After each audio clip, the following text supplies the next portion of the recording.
Assalamualaikum warahmatullahi wabarakatuh.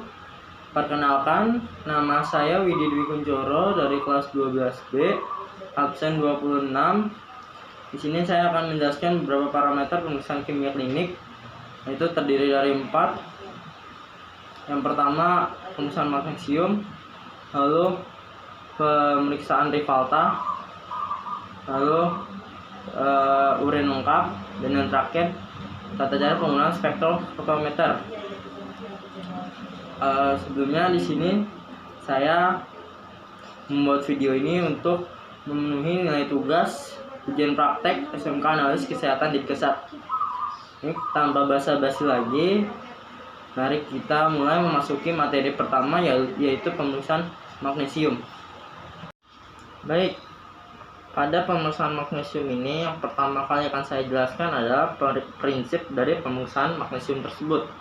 Prinsip pemeriksaan magnesium ialah ion magnesium membentuk kompleks berwarna ungu dengan selidil blue dalam larutan basah. Dengan adanya JEDTA yang mengkomplekskan ion kalsium tersebut, maka reaksinya akan jadi spesifik. Intensitas warna ungu sebanding dengan konsentrasi magnesium tersebut.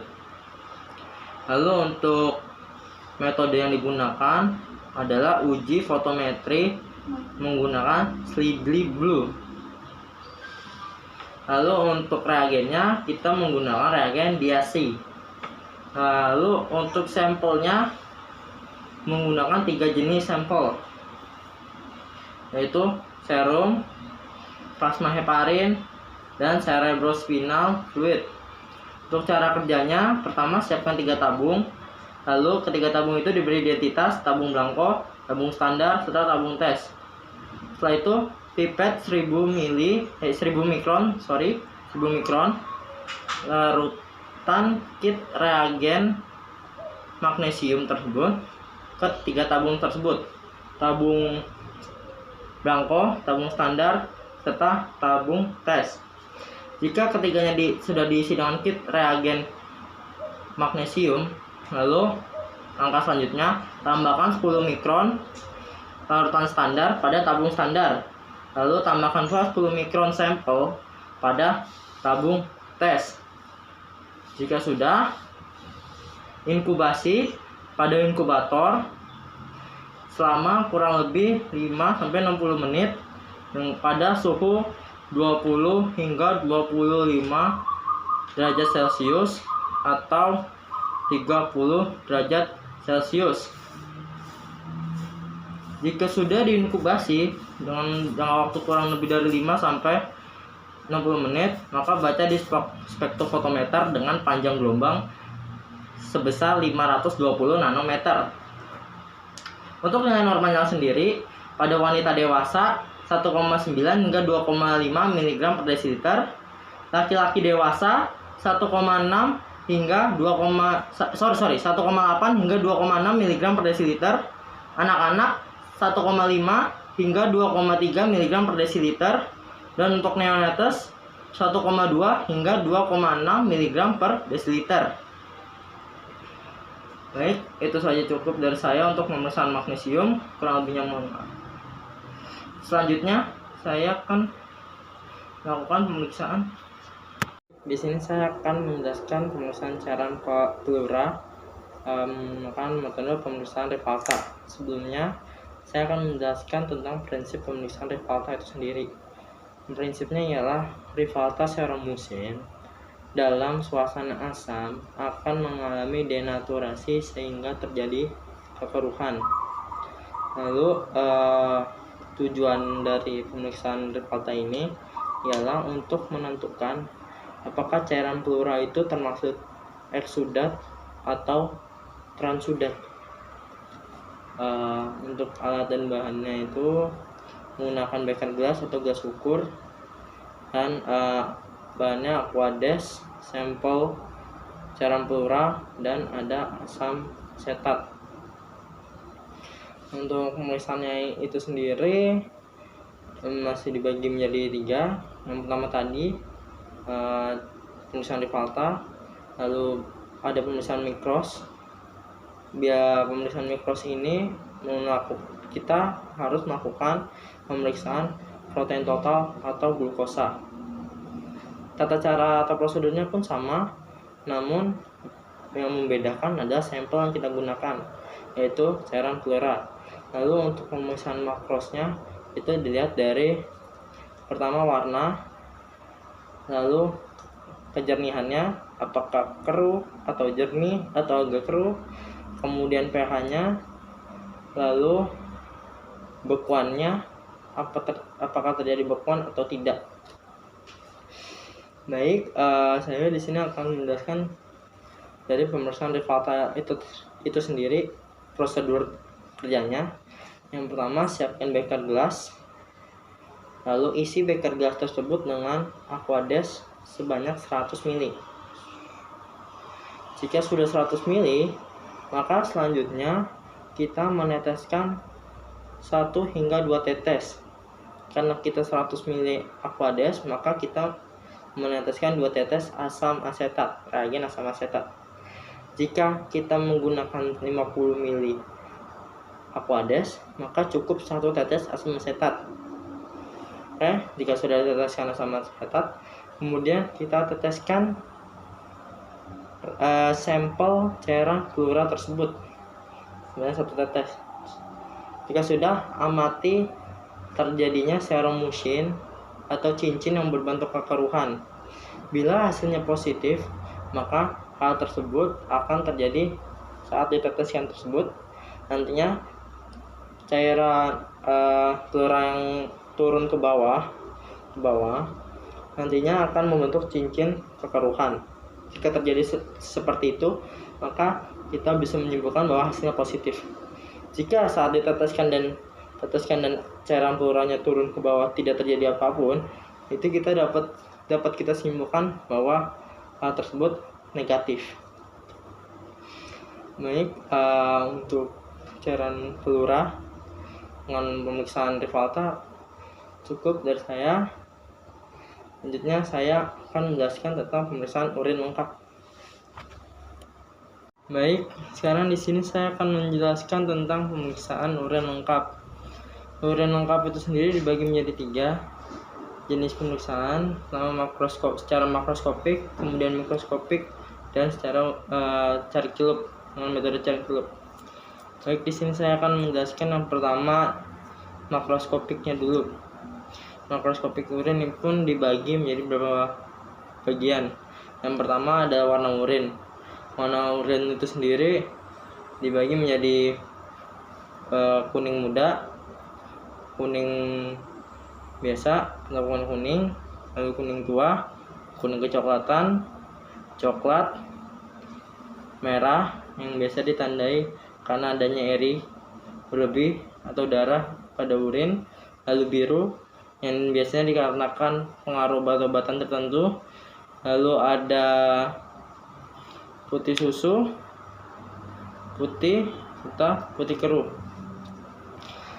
Selanjutnya, setelah dari warna, ada kekeruhan atau kejernihan dari urin itu sendiri.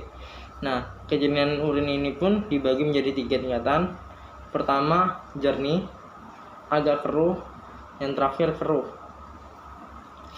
Lalu untuk yang selanjutnya dilihat dari atau dicium dari baunya. Biasanya urin segar itu memiliki bau yang khas. Baik, sekarang saya akan membahas tentang pemeriksaan mikroskopik urin. Nah, pertama-tama saya akan membahas prosedur cara kerja pemeriksaan mikroskopik urin tersebut. Pertama, siapkan pot urin, lalu teteskan sebanyak 7 hingga 8 ml urin ke dalam tabung sentrifuge. Jika sudah, lalu tabung itu ditutup, lalu masukkan di dalam sentrifuge, lalu nyalakan sentrifuge, kemudian putar dengan kecepatan 1500 selama 1 menit. Jika sentrifuge telah berhenti atau jika sudah lewat dari 1 menit, maka ambil tabung kembali, lalu buang, cairan bagian atas tabung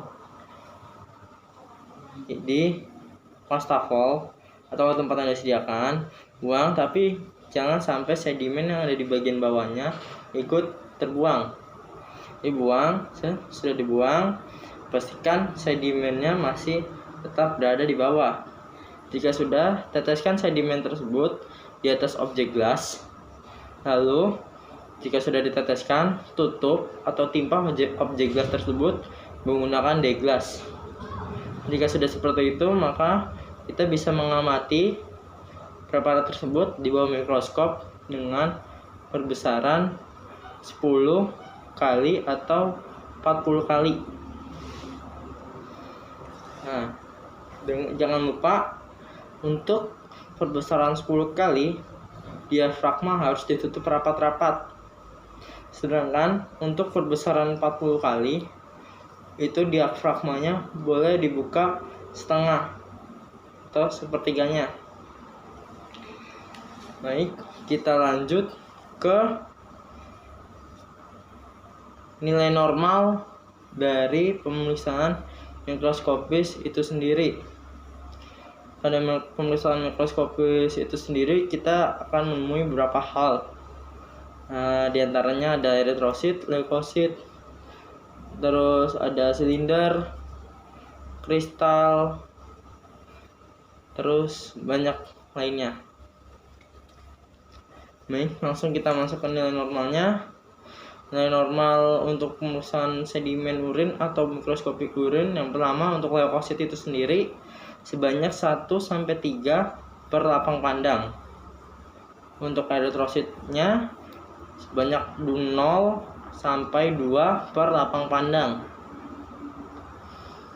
Untuk silindernya itu sendiri negatif, bakterinya negatif, lalu jamurnya negatif,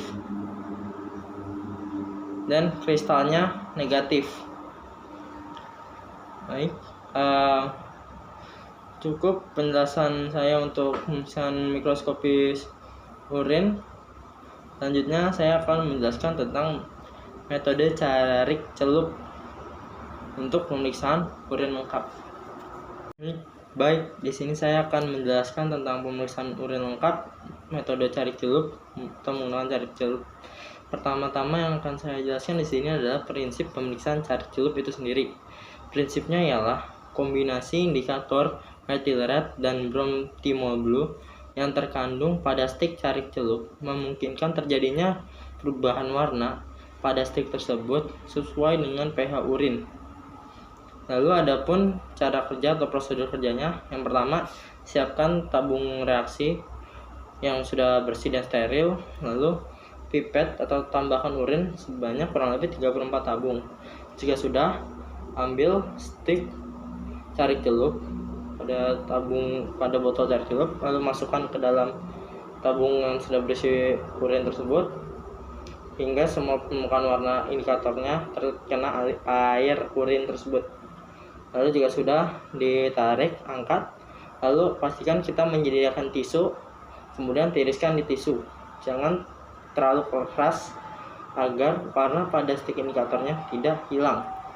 Lalu baca stik tersebut sesuai indikator yang berada di belakang botol carik celup.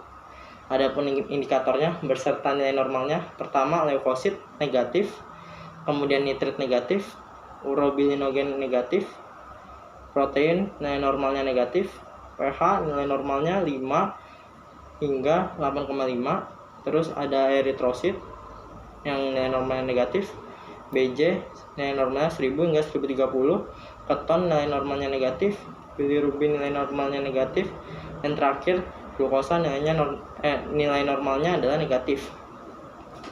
Jadi terpantau ada 10 indikator pada stik carik celup tersebut. Baik, mungkin cukup dari saya menjelaskan tentang urin lengkap.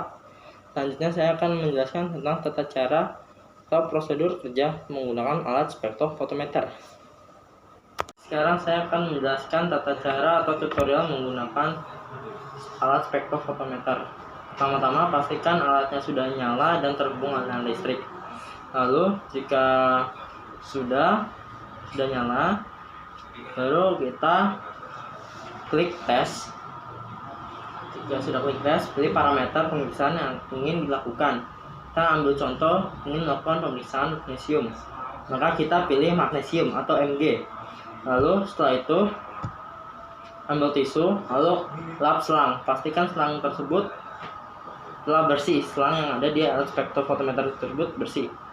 Jika sudah, kita masukkan Aquades, lalu klik water blank, lalu klik start pada ujung kanan, bagian atas ujung kanan layar.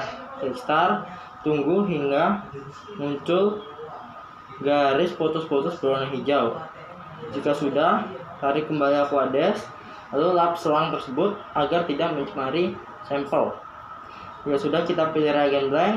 Jika habis itu ambil tabung blanko, lalu homogenkan, kemudian masukkan ke dalam selang yang sudah tadi kita lap. Kemudian klik start kembali, tunggu hingga muncul atau adanya garis putus-putus berwarna hijau. Jika sudah, keluarkan, lalu lap kembali selang tersebut. Kemudian klik calibrate.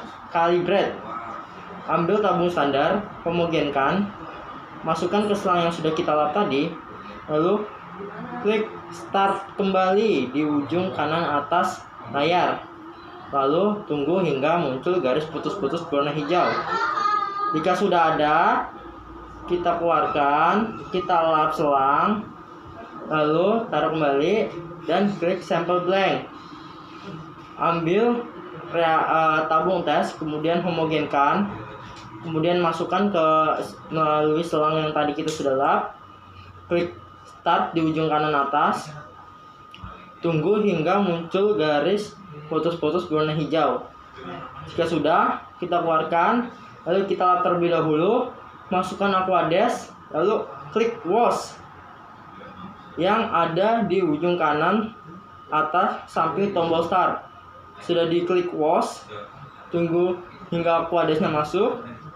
Jika sudah, akan ditandakan dengan garis putus-putus warna hijau kembali. Keluarkan, lalu lap kembali selang tersebut. Jika sudah dari situ, kita pilih back, lalu pilih menu result. Dari result, kita klik hasil tadi, kita edit, beri identitas pasien.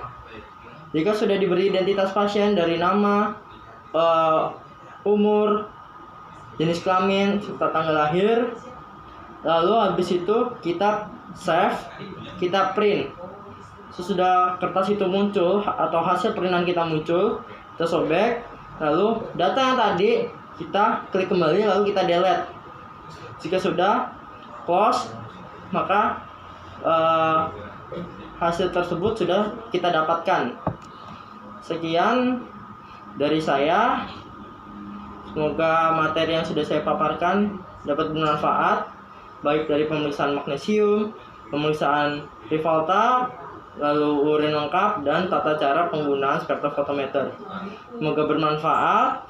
Kurang lebihnya mohon maaf. Wassalamualaikum warahmatullahi wabarakatuh.